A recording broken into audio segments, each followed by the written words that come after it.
ஆண்டவராகிய இயேசு கிறிஸ்துவின் நாமத்தினாலே உங்கள் யாவருக்கும் அன்பின் வாழ்த்துக்களை நான் தெரிவித்துக் கொள்கின்றேன். கர்த்தருடைய பெரிதான கிருபையினாலும் அவருடைய பரிசுத்தமுள்ள இரக்கங்களினாலும் இந்த நாளை காணும்படி ஆண்டவராகிய தேவன் இரக்கங்களை தந்திருக்கிறார். கர்த்தருக்கே சகல கனமும் மகிமையும் என்றென்றைக்கும் சதா சர்வ காலங்களிலும் உருவாக்கப்படுவதாக.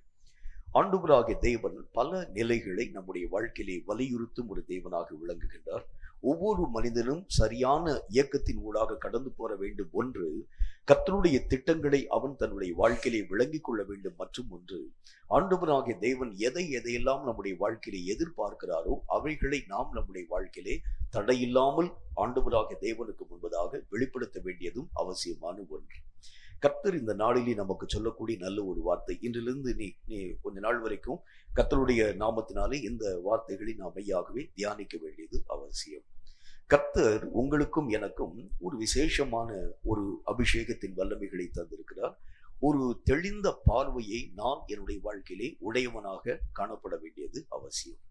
கர்த்தருடைய வேத புத்தகத்தில் ஆண்டவராகிய தேவன் நமக்கு என்று வைத்திருக்கக்கூடிய ஒரு விசேஷமான ஒரு மார்க்கம் எப்படி என்றால், தேவன் நமக்கென்று உருவாக்கி இருக்கக்கூடிய சகல நன்மைகளை கண்டு அவைகளுக்கு ஏற்ற வண்ணமாய் இயக்கத்தின் ஊடாக பயணிக்க வேண்டும் என்கிறதுதான் கர்த்தராகிய தேவனுடைய அதீதமான ஒரு விருப்பம். வேத புத்தகத்திலே கர்த்தருடைய வாசனம் சொல்லக்கூடிய வார்த்தையை வாசிக்கிறேன், கவனிங்கள். ஏசாயா தீர்க்கதரிசியின் புத்தகம் 33வது அதிகாரம் 17வது வசனம் இந்த வார்த்தையை நமக்கு சொல்கிறது. ஏசாயா 33:17 சற்று நான் நிதானமாய் வாசிக்கிறேன், கவனிங்கள். உன் கண்கள் ராஜாவை மகிமை பொருந்தினவராக காணும், தூரத்திலே உள்ள தேசத்தையும் பார்க்கும். தேவன் நமக்கு தந்திருக்கக்கூடிய நம்முடைய பார்வை, இந்த பார்வையை நான் உலக ரீதியாக பயன்படுத்த ஆரம்பிக்கும் பொழுது தேவனுக்குண்டான விசேஷித்த தன்மைகளை நான் என்னுடைய வாழ்க்கையிலே உணர முடியாதவனாய் கடந்து போய்விடுகின்றேன். உலகத்திலே, உலகம் சார்ந்த காரியங்களிலே, உலக ரீதியான பல விதமான கவலைகளிலே என்னுடைய கண்கள் அழுக்கடைந்து போக ஆரம்பிக்கிறதுனால தேவன் எனக்கென்று வைத்திருக்கக்கூடிய சகல மேன்மையான காரியங்களை உணர முடியாதவனாக, இந்த இடத்துல வசனத்துல ஆண்டவராகிய தேவன் என்ன வார்த்தையை சொல்கின்றார்? ராஜாவை மகிமை பொருந்தின ராஜாவாக உன்னுடைய கண்கள் பார்க்கும்படிக்காக நான் உன்னுடைய கண்களை உள்ளாக்கி வைத்திருக்கிறேன். உனக்காக உருவாக்கப்பட்டிருக்கக்கூடிய தூரத்திலே காணப்படக்கூடிய தேசத்தை நீ பார்க்கக்கூடிய அளவிற்காக உன்னுடைய கண்களை பிரகாசம் நிறைந்ததாக நான் உருவாக்கி வைத்திருக்கிறேன். ஆனா அந்த தூர தேசத்திலே காணப்படக்கூடிய நிலைகளையும் பார்க்க முடியல. ராஜாவாகிய கர்த்தரையும் மகிமையுள்ள ஒரு கர்த்தராக உங்களால் என்னாலும் அறிய முடியல. அதனாலதான் இந்த உலக வாழ்க்கையில பல விதமான நேரங்களில் சின்ன சின்ன காரியங்களுக்கெல்லாம் நீங்களும் நானும் சோர்வின் மூடாக கடந்து போகக்கூடிய ஒரு மக்களாய் விளங்கி விடுகின்றோம். நம்முடைய ராஜாவை, மகிமை பொருந்தின ராஜாவை, சாதாரணமான அரசனை அல்ல, அந்த இடத்துல ஆண்டவருடைய வேதம் என்ன வார்த்தையை சொல்கிறது? ராஜாவை மகிமை பொருந்தின ஒரு கர்த்தராக. அப்படின்னா என்ன அர்த்தம்? அவருடைய மகா உன்னதமான வல்லமையிலே நிறைந்த ஒரு கடவுளை நீங்கள் சந்திக்கிறது உண்டானார். மோசே ஆண்டவராக தேவனை வல்லமையுள்ள ஒரு கடவுளாக சந்திக்க துவங்கினார். ஆகவேதான் இஸ்ரவேல் மக்களை எந்த விதமான காரியங்களுக்கும் கர்த்தருடைய நாமத்தினாலே விடுதலை ஆக்கக்கூடிய ஒரு மனிதனாக, கர்த்தருடைய நாமத்தினாலே அந்த மகாபெரிய செங்கடலுக்கு நடுவிலே இஸ்ரவேல் மக்களை மோசே என்கின்ற மனிதன் அழைத்து கொண்டு போக ஆரம்பித்தான். வல்லமை நிறைந்த கடவுளை அவருடைய கண்கள் கண்ட மாத்திரத்திலே அவர்களுடைய கால்கள் நனையாத அளவிற்கு கூட்டிக் கொண்டு போக மோசே என்கின்ற மனிதனால் முடிந்தது. வல்லமை நிறைந்த கர்த்தர் பெரிய காரியங்களை சாதிக்கக்கூடியவர். நம்ம நினைக்கிறது மாதிரி நம்முடைய நினைவுக்கு உட்படுத்தப்பட்டவர் அவர் அல்ல. நம்முடைய எல்லைகளுக்கு, வரைமுறைகளுக்கு உட்படுத்தப்பட்டவர் அவர் அல்ல. நிறைய பேர் நம்ம கர்த்தராகிய தேவனை எப்படி பார்க்கிறோம்னு சொன்னா, ஒரு மனிதனை போலவே நான் என்னுடைய வாழ்க்கையிலே ரூபகப்படுத்த ஆரம்பித்து விடுகின்றேன். இவ்வளவுதான் ஆண்டவராகிய தேவனுடைய வல்லமை, இவ்வளவுதான் கர்த்தராகிய தேவனால் கிரியைகளை நடப்பிக்க முடியுமே தவிர இதற்கு மிஞ்சினது ஆண்டவராகிய தேவனால் எந்த காரியத்தையும் சாதிக்க முடியாது.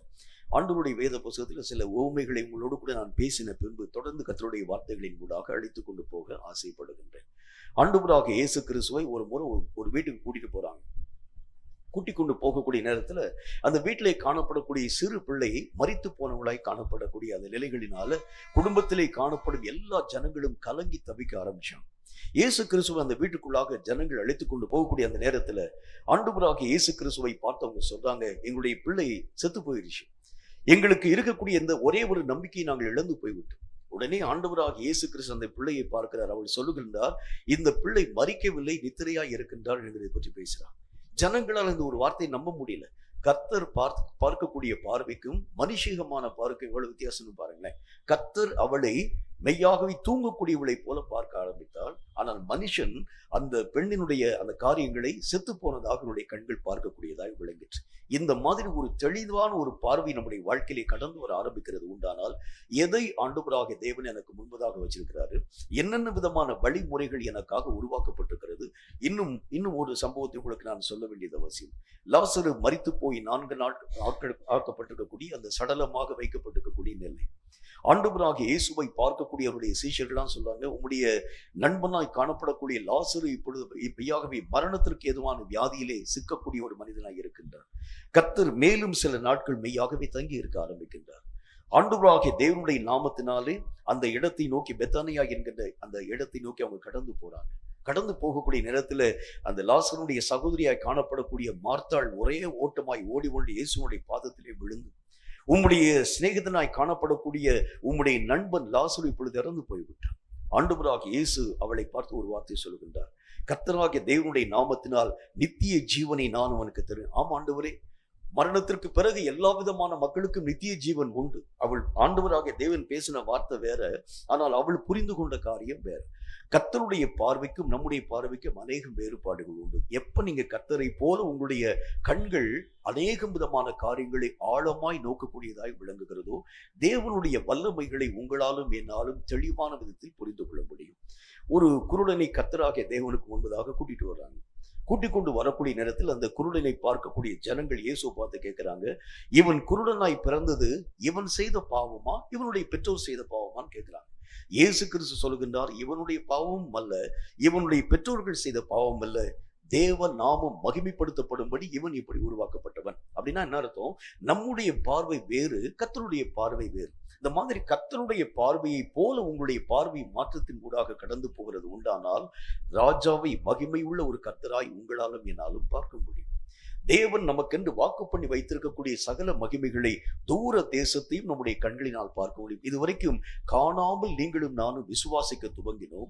உங்களுக்கும் எனக்கும் அறிமுகம் இல்லாத ஒரு காரியத்தை ஜனங்கள் பேசினாங்க.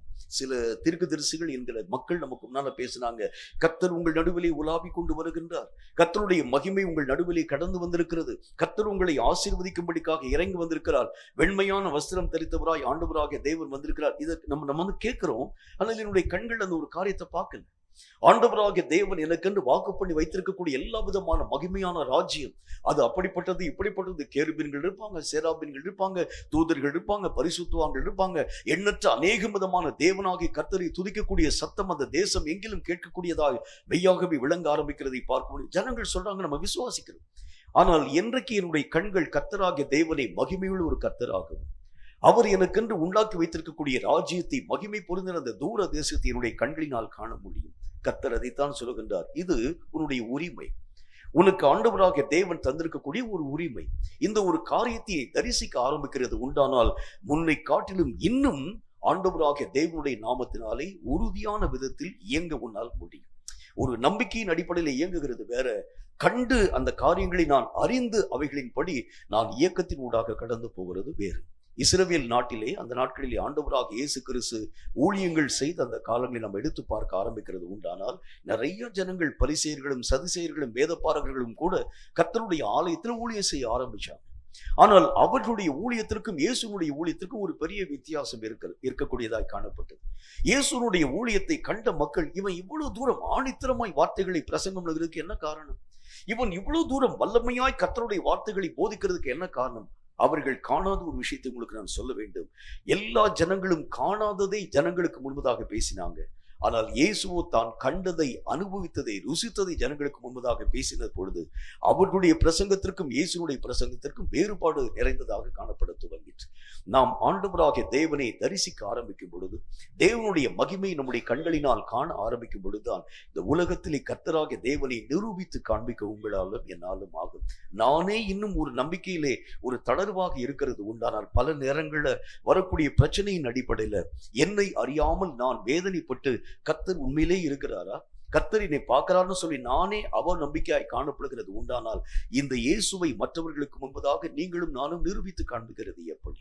ஆகவேதான் கர்த்தர் இன்றைக்கு நம்மை பார்த்து சொல்லுகின்றார், நம்முடைய கண்கள் காணக்கூடியதாக, நம்முடைய செவிகள் கேட்கக்கூடியதாக, நம்முடைய எல்லா விதமான உணர்வுகளும் தேவனை அறியக்கூடிய அறிவுள்ளதாக விளங்க ஆரம்பித்தால்தான் முன்னை காட்டிலும் உடைய ஊழியத்தின் நிலைகளை கர்த்தராகிய தேவனுக்குள் வலிமையான விதத்தில் செய்து முடிக்க நம்மால் முடியும்.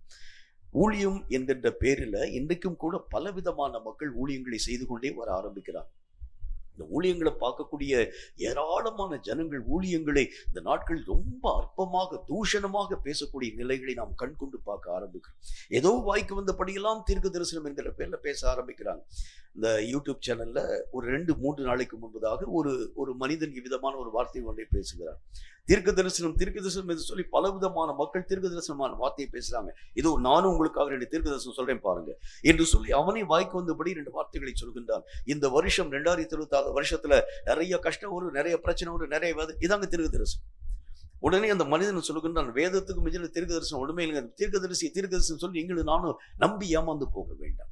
அப்படி என்றால் இன்றைக்கு கிறிஸ்தவம் ஜனங்களால் தூஷிக்கப்படுவதற்கு என்ன காரணம் என்றால், தரிசியாத கிறிஸ்தவர்கள், அனுபவியாத கிறிஸ்தவர்கள், எதையோ ஒரு காரியத்தை குருட்டாட்டமாய் பேசக்கூடிய கிறிஸ்தவர்களின் நிமித்தமாக இந்த நாட்களிலே கிறிஸ்தவம் தூஷிக்கப்படக்கூடிய நிலைகளின் ஊடாக தள்ளுண்டு போகக்கூடிய நிலைகளை நாம் கண்கூடாக கண்டு கொண்டு வருகிறோம்.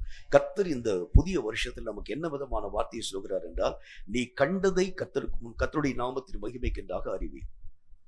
எதை கர்த்தர் உனக்கு காண்பிக்கிறாரோ, உன்னுடைய அந்தரங்கமான வீட்டிலே கர்த்தராகிய தேவன் எதை உனக்கு வெளிப்படுத்துகிறாரோ அவைகளை கூரைகளின் மேலே இருந்து நீங்கள் சொல்லுங்கள். கர்த்தராகிய தேவன் எதை உன்னுடைய தனி அறை ஜெபத்திலே ஆண்டவராகிய தேவன் திட்டமாய் பேசுகிறாரோ அதை வெளியே போய் சொல்லுங்க. நீங்களாக யூகித்து வார்த்தையை பேசாதீங்க. நீங்களா இப்படிதான் கர்த்தர் இருப்பார் என்று சொல்லி நீங்களும் நானும் இந்த ஒரு காரியத்தின் அனுமானத்தின் ஊடாக கர்த்தருடைய நாமத்தை மகிமைப்படுத்தும்படிக்காக கடந்து போகக்கூடாது. அனுமானம் பண்ண எத்தனையோ விதமான மக்கள் தங்களுடைய ஊழியத்தின் நிலைகளை இழந்து தவிக்கக்கூடிய மக்களாய் விளங்க ஆரம்பிக்கிறாங்க. எதை ஆண்டவராகிய தேவன் எனக்கு காண்பிக்கிறாரோ துல்லியமாய் கர்த்தருடைய நாமத்தினாலே அவைகளை நான் பெற்றுக்கொள்ள துவங்குகிறேனோ அவைகளை கர்த்தருடைய நாமத்தின் மகிமைக்கு நீங்கள் தீவிரமாய் அறிவிக்க துவங்குகிறது உண்டானால் வேதம் சொல்லுகிறதை போல கிறிஸ்துவை நிரூபித்து காண்பிக்க உங்களாலும் என்ன ஆகும் என்று கர்த்தர் நமக்கு சொல்லுகின்றார். இப்போ முதல் காரியம் என்ன அப்படின்னா, கர்த்தர் நமக்கு தந்திருக்கக்கூடிய உரிமையை முதல் காரியம் விளங்கிக் கொள்ள வேண்டும். சில ஜனங்களுக்கு தான் இந்த மாதிரி அபிஷேகத்தை கர்த்தர் தந்திருப்பாரு. சில மக்களால் ஆண்டவராகிய தேவனுடைய முகத்தை பார்க்க முடியாது.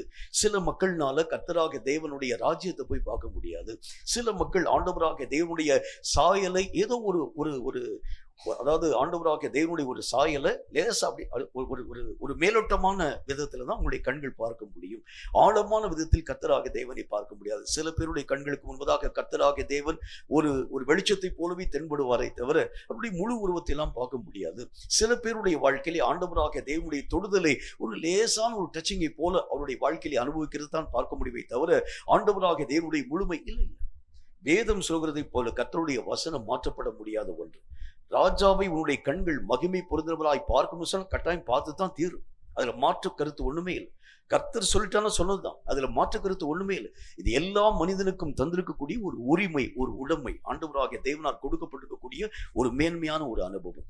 ஆகவே இப்ப நம்முடைய வாழ்க்கையில ஒருவேளை மேலெழுந்த வாரியான ஒரு உணர்வு நம்முடைய வாழ்க்கையில் இருக்கிறது உண்டானால் இந்த வருஷத்துல இன்னும் ஆழமாய் அந்த ஒரு காரியத்தை நோக்கி நீங்கள் பயணிக்க வேண்டும். ஆழமாய் அந்த அனுபவங்களை பெறும்படி நீங்களும் நானும் முயற்சிக்கணும். கர்த்தருடைய நாமத்தினால ஒரு சின்ன ஒரு வெளிச்சத்தை நான் பார்க்கிறேங்க. கர்த்தராகிய தேவனுடைய பிரசன்னம் எனக்கு முன்பதாக வரும் பொழுது ஒரு மென்மையான ஒரு பனிக்காற்றை போல நான் ஃபீல் பண்ணுகிறேன். இந்த ஒரு அனுபவம் எனக்கு போதாது. இன்னும் நான் ஆழமாய் ஆண்டவராகிய தேவனை அறியக்கூடியவனாய் விளங்க வேண்டும். இயேசு வாழ்ந்த அந்த காலத்துல பிதாவாகிய தேவனை இயேசு கிறிஸ்து அறிந்திருந்தாரா என்கிற ஒரு கேள்வியை கேட்டா நீங்களும் நானும் என்ன பதில் சொல்வோம்? கட்டாயம் 100% அறிய ஆரம்பித்திருந்தோம். ஆண்டவராகிய இயேசுவை பார்க்கக்கூடிய ஜனங்கள் எல்லாரும் கேட்டாங்க, பிதாவை பத்தி இவ்வளவு தூரம் பேசுறீங்களே, பிதாவை பத்தி உங்களுக்கு தெரியுமா? ஆமா, நானும் என் பிதாவும் ஒன்றாய் இருக்கின்றோம். என் பிதாவாகிய தேவன் எனக்கு எல்லா காரியங்களையும் வெளிப்படுத்தக்கூடியவராய் விளங்குகிறார். அப்படின்னா ஒரு கடைசி கால ஊழியம் என்று அழைக்கப்படக்கூடியது நீங்களும் கர்த்தரும் தனித்தனியாய் மெய்யாகவே இருக்கக்கூடிய ஒரு ஊழியத்தினுடைய காரியம் அல்ல. நீங்கள் ஒரு மாதிரி, கர்த்தர் ஒரு மாதிரி இயங்கக்கூடிய ஒரு ஊழியம் அல்ல. நீங்களும் கர்த்தரும் இணைந்து இயங்கக்கூடிய ஊழியம் தான் இந்த கடைசி கால ஊழியம். நீங்களும் கர்த்தரும் இணைய வேண்டும் என்று சொன்னால், ஒருவரை ஒருவர் ஆழமாய் புரிந்து கொள்ள ஆரம்பித்தால் தான் இந்த ஒரு இணைப்பு சாத்தியமாக்கப்பட முடியும். கர்த்தர் எங்கோ இருக்கிறார், கர்த்தராக தேவனை என்னாலெல்லாம் பார்க்க முடியாதுங்க, சில ஊழியர்களின் மூலமாகத்தான் கர்த்தராக தேவனை சந்திக்க முடியும் என்கிற நிலை என்னுடைய வாழ்க்கையிலே இருக்கிறது உண்டானால், இனியும் கூட இனி வரக்கூடிய நாட்களிலும் கூட கர்த்தருடைய மகிமை உங்களுடைய வாழ்க்கையில பார்க்க முடியாது. இந்த எல்லைகளை தாண்டி நீங்கள் முதல் விசை கடந்து போக வேண்டும். என் தேவன் எனக்கு தந்திருக்கக்கூடிய உரிமைனா என்ன, எதை ஆண்டவராக தேவன் எனக்கு என்று வாக்கு பண்ணி வைத்திருக்கிறார். அவர் சொல்லுகின்றார், ராஜாவை உன்னுடைய கண்கள் காணும் என்று சொல்லாமல் மகிமை உள்ள கர்த்தராய் உன்னுடைய கண்கள் பார்க்க போகிறது. அவருடைய பூரணமான மகிமை, பூரணமான வல்லமை. ராஜா என்று அழைக்கப்படக்கூடியவர் அவருடைய ஆதீனத்துல எத்தனை வல்லமை பெற்றவராய் விளங்குவார் என்று யோசிச்சு பாருங்க. ஒருவேளை ராஜா பூமிக்குள்ளாக வரும் பொழுது தன்னுடைய மகிமைகள் எல்லாவற்றையும் துறந்தவராய் இறங்கி வந்திருப்பார். ஆனால் ராஜா என்கின்ற அந்த ஆண்டவராகிய தேவனை அவருடைய ராஜாங்கத்துல போய் பார்க்கும் பொழுது எப்படி இருக்கும் என்று யோசித்து பாருங்கள். அவருடைய அரண்மனையில் அவருடைய வல்லமை எப்படிப்பட்டதாய் காணப்பட ஆரம்பிக்கும் என்று பாருங்கள். ஒருவேளை நம்ம வந்து வேலை செய்யக்கூடிய மக்களாக கூட இருக்கலாம், அல்லது அநேக விதமான முக்கியமான, அதாவது இந்த பணிகள் யாவற்றையும் செய்யக்கூடிய மக்களா இருக்கலாம். இங்க நம்ம உட்கார்ந்து இருக்கும் போது எல்லா மக்களும் ஒருமனப்பட்டு நம்ம உட்கார்ந்துருக்கோம்.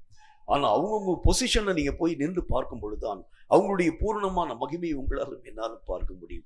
ஒரு ஐடி கம்பெனில வேலை பார்க்கக்கூடிய மனுஷனுடைய பொசிஷன் அந்த கம்பெனில போய் பார்க்கும்போது தான் அவனுடைய முழு தன்மைகளை நீங்கள் ஆராய்ந்து பார்க்கிறது மாதிரி ஆண்டவராகிய தேவனுடைய முழு மகிமை எங்க போய் பார்க்க முடியும் என்றால், அவருடைய ஆளுமை இருக்கக்கூடிய அந்த ராஜாங்கத்தில் நீங்கள் போய் பார்க்கும் பொழுது அவருடைய பூரணமான மகிமையை உங்களாலும் என்னாலும் பார்க்க முடியும். இப்ப கர்த்தராகிய தேவனை உலகத்தில் நான் தரிசிக்கிறேன். அது எப்படிப்பட்டதாக ஆண்டவராகிய தேவனுடைய முகத்தை பார்க்கிறேன் என்று சொன்னால், மகிமை குறைந்த கர்த்தராக, ஏன்னா நான் உணரக்கூடிய அளவிற்காக ஆண்டவராகிய தேவன் தன்னுடைய மகிமையை குறைத்து இந்த பூமியில இறங்கி வருகிறார். ஆகவே மகிமை குறைந்த கர்த்தராக அவருடைய முகத்தை நான் பார்க்கிறேன். ஆனால் இப்ப கர்த்தர் சொல்லுகின்றார், மகிமை குறைந்தவராய் அல்ல, உனக்காக இறங்கி வரக்கூடிய சாதாரணமான எல்லா விதமான மக்களாலும் அறியப்படக்கூடிய ஒரு கடவுளாகவும் அல்ல, மகிமையிலே நிறைந்த ஆண்டவராகிய என்னை நீங்கள் முகமுகமாய் சந்திக்கக்கூடிய இடமாகிய என்னுடைய அரண்மனையில வந்து நீங்கள் என்னை பாருங்கள். என்னுடைய ஆளுமை பொறுப்பிலே இருக்கக்கூடிய என்னை வந்து பாருங்க. எனக்கு முன்பதாக எல்லா விதமான காரியங்களையும் எப்படியெல்லாம் அடிபடியக்கூடியதாய் விளங்குகிறது. எல்லா விதமான தன்மைகளும் என்னுடைய பாதங்களுக்கு முன்பதாக எப்படிப்பட்டதாய் விளங்க ஆரம்பிக்கிறது. என்னுடைய முழு வல்லமையிலே, என் முழு மகிமையிலே நீங்கள் என்னை சந்திக்கும்படிக்காய் வர வேண்டும் என்று கர்த்தராகிய தேவன் உங்களுக்கும் எனக்கும் ஒரு அழைப்பு கொடுக்கிறார், இன்விடேஷன் கொடுக்கிறார். என்ன இன்விடேஷன் கொடுக்கிறாரு? சும்மா நீ இந்த பூமியிலே உட்கார்ந்துட்டு ஆண்டவரே வாங்க வாங்க இப்படிலாம் பார்க்காது. என்னுடைய மகிமையிலே நீ என்னை வந்து பாரு, என்னுடைய வல்லமையிலே, என்னுடைய முக்கியமான அந்த ஸ்தானத்துல வந்து நீ என்னை சந்திக்கக்கூடியவனாய் வர வேண்டும் என்கிறது தான் என்னுடைய விருப்பம். என்னுடைய முழு மகிமைக்கும் என்னுடைய முழு அந்தஸ்திற்கும் தகுதி பெற்றவனாக நான் உன்னை உருவாக்குகிறதுனாலே இந்த ஒரு மேன்மையான ஒரு அனுபவத்தை நோக்கி நீ கடந்து வர வேண்டும் என்று கர்த்தர் சொல்லுகின்றார். அது மட்டும் இல்லாமல், நான் உனக்காக சொல்லி வைத்திருக்கக்கூடிய காரியங்களை பற்றி, உனக்காக நான் உருவாக்கி வைத்திருக்கக்கூடிய வாசஸ்தலங்களை பற்றி பல மக்கள் பல விதமான வார்த்தையை பேசிட்டே வர ஆரம்பிச்சாங்க.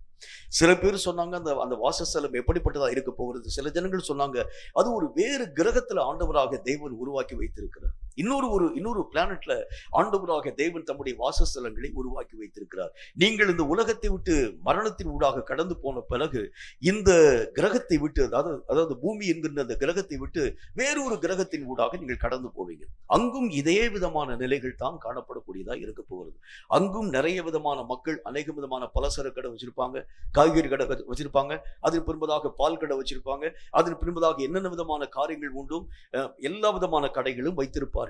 அங்க நம்ம நாட்டில் இருக்கக்கூடிய பண மதிப்புகள் மெய்யாகவே அங்கே பயன்படுத்தப்படுகிறது இல்லை.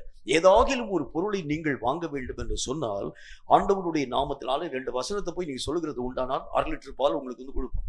1 லிட்டர் பால் வாங்க வேண்டுமா 4 வசனத்தை போய் சொல்ல வேண்டும். இப்படி நிறைய அவங்கவுங்க கதை விட ஆரம்பிச்சாங்க. கர்த்தர் சொல்லுங்க, இந்த மாதிரி கதையெல்லாம் விட்டுருப்பாங்க.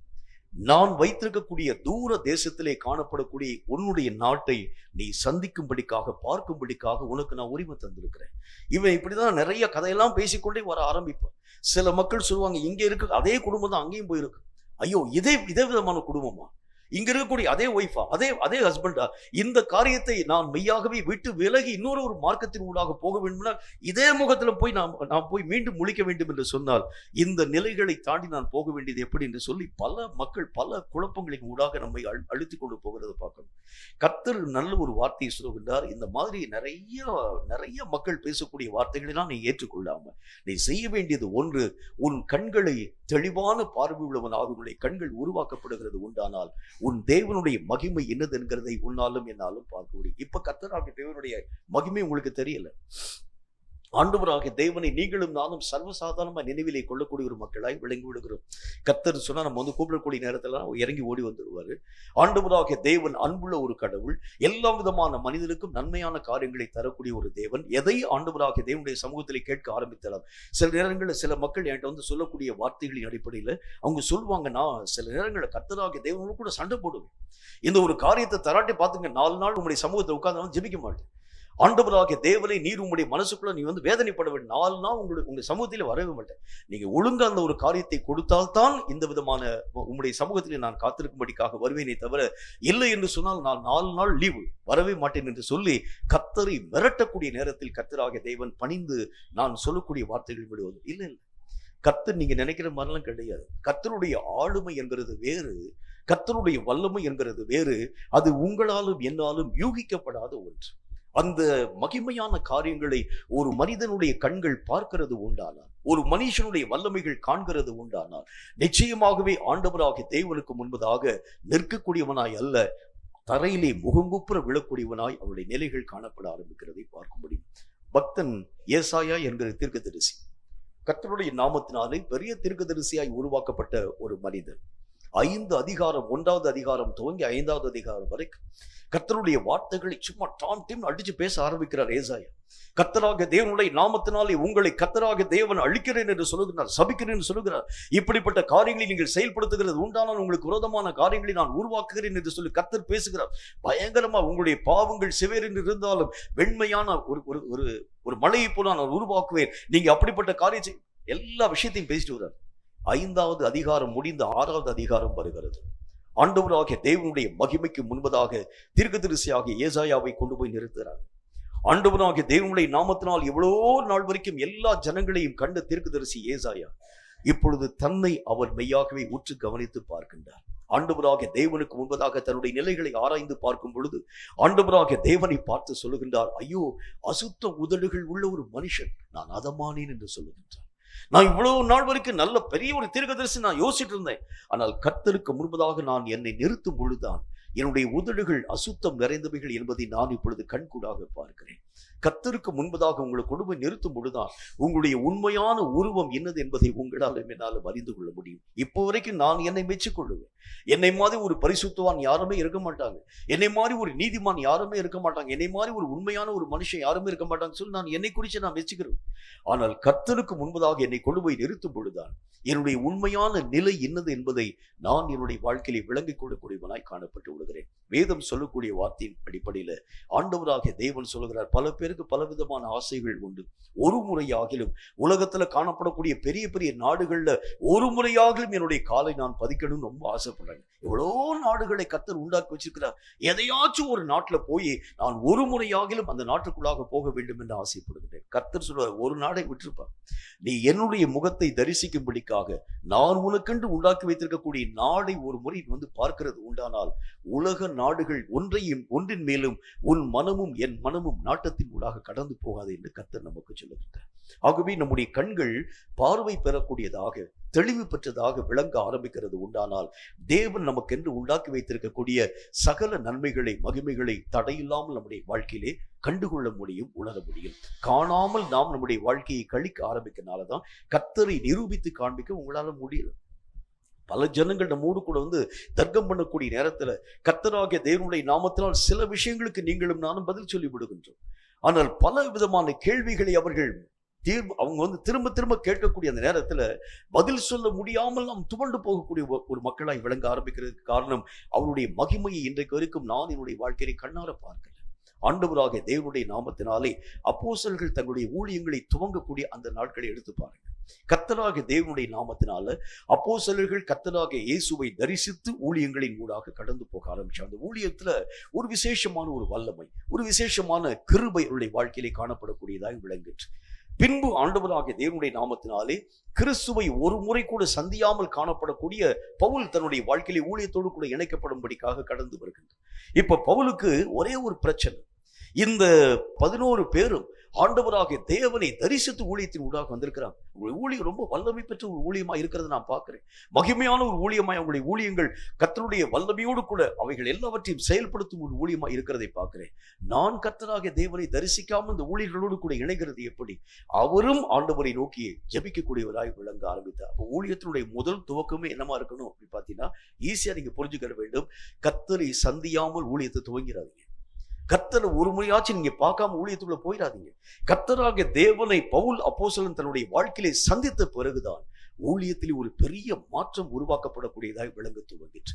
அவரை சந்திக்காமல் இருக்கக்கூடிய வரைக்கும் மாம்சத்திலே காணப்படக்கூடிய சகல விதமான ஞானத்திலே நிறைந்தவனாக, மாம்சத்திலே காணப்படக்கூடிய சகல விஷயத்தை பற்றியதான நிலைகளிலே அணுகுமுறை தன்னுடைய வாழ்க்கையிலே பயன்படுத்தக்கூடியவனாய் விளங்கின பரிசுத்த பவுல் இப்பொழுது கர்த்தராகிய தேவனை சந்தித்த மாத்திரத்தில் என் மாம்சத்திலே கற்ற கல்வி பெரிதல்ல, என் மாம்சத்திலே அனுபவித்த அனுபவங்கள் பெரிதல்ல, கர்த்தரால் போதிக்கப்படக்கூடிய வார்த்தைகள் தான் மிகவும் பிரதானமானவைகள் என்பதை தன்னுடைய வாழ்க்கையிலே விளங்கிக் கொள்ளக்கூடியவனாய் காணப்பட ஆரம்பித்தார். இப்ப கர்த்தரை ஒரு முறை நான் என்னுடைய வாழ்க்கையிலே காண துவங்க ஆரம்பித்தால் மட்டும்தான் ஊழியத்திற்கும் சரி, ஆண்டவராகிய தேவனுடைய பரிசுத்தம் உள்ள அழைப்புக்கும் சரி, நீங்களும் நானும் பாத்திரம் உள்ள ஒரு மக்களாக விளங்க முடியும் என்கிறதில் சந்தேகம் ஒன்றுமில்ல.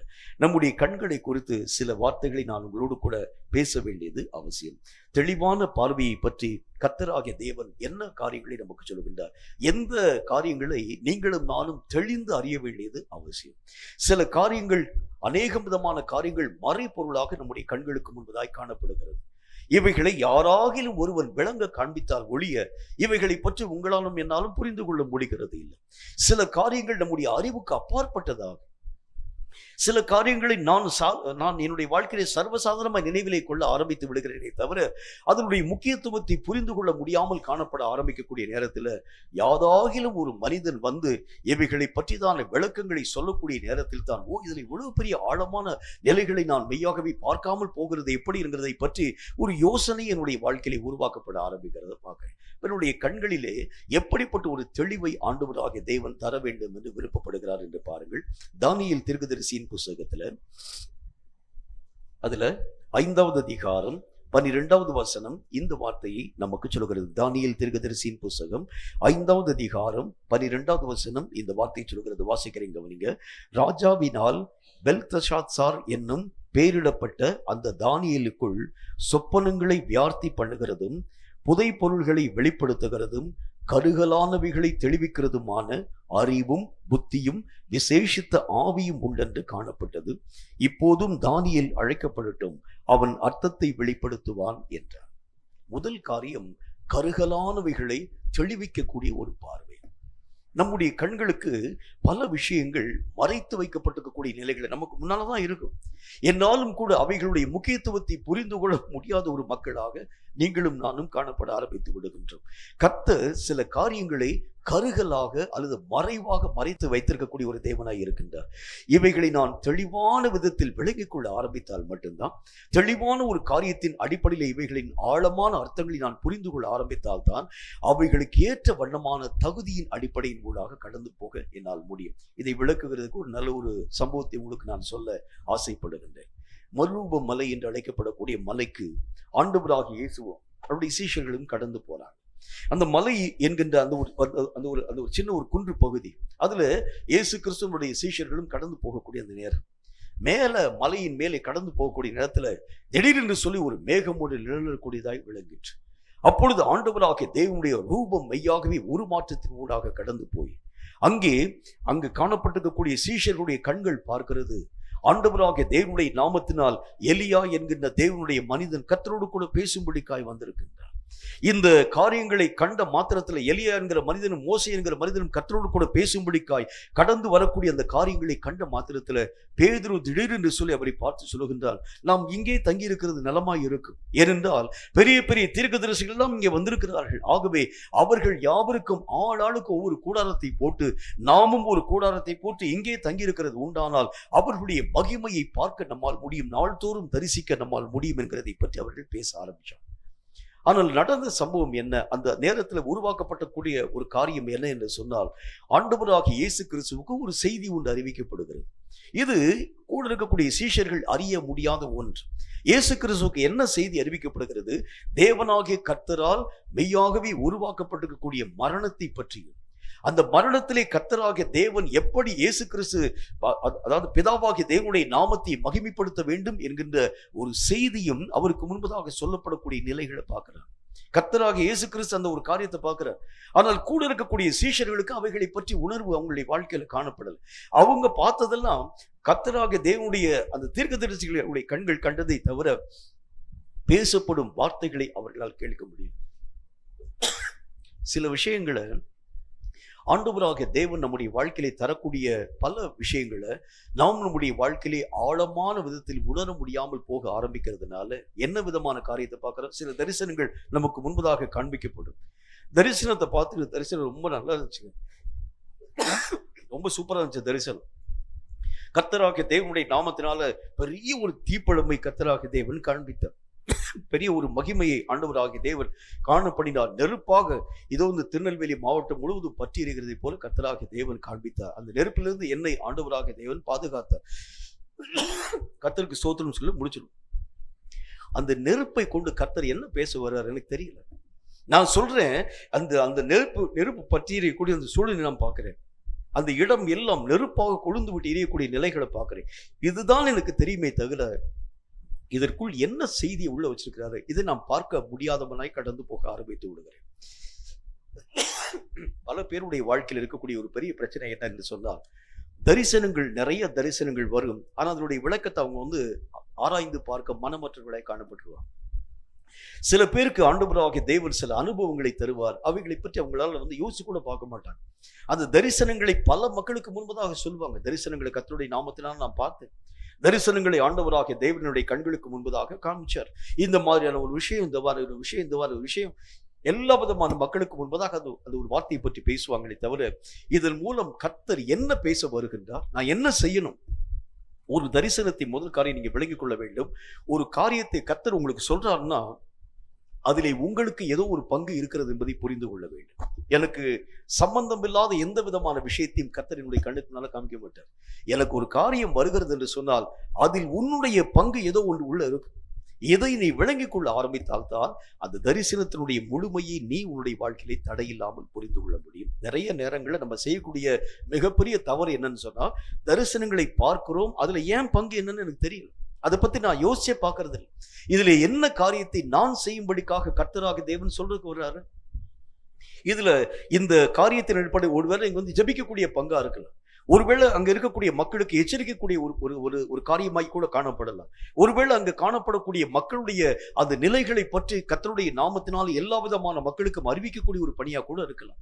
கர்த்தராகிய தேவன் எதை என்னுடைய வாழ்க்கையிலே வலியுறுத்தும்படிக்காக இந்த தரிசனத்தை எனக்கு காமிச்சாரு.